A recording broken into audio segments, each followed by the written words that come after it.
Ces derniers temps, je vois beaucoup de gens parler de Tungenanki et franchement, difficile de pas être d'accord avec eux. L'auteur a littéralement abusé sur le chara-design des femmes et on va pas se mentir, c'est un fléau pour l'humanité. Un fléau qu'on normalise beaucoup trop souvent et qui ne doit plus être accepté. L'anime est déjà terriblement mid au possible, avec un scénario plat, un rythme bancal, aucune émotion, et malgré ça, ils ont trouvé le moyen de rajouter des couches de fanservice tellement gratuites. Le pire, c'est que ça n'apporte rien au scénario, juste de quoi mettre en ébullition les vieux otaku célibataires qui confondent fiction et libido. Et la toute dernière scène sortie récemment, non vraiment, on atteint le fond. C'est clairement un animé de crasseux, y a pas d'autre mot. Et justement, c'est pour ça que je lance la première édition de Balance ton animé de crasseux. Et pour commencer, on va attaquer très fort avec No Game No Life.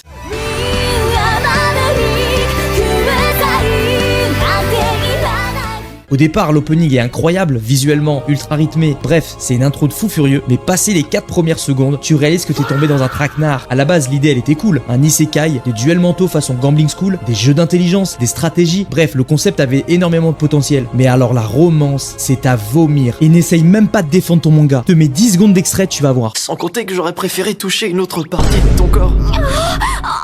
Tu aimes ça, hein? Ça te plaît là, et là ça te fait du bien.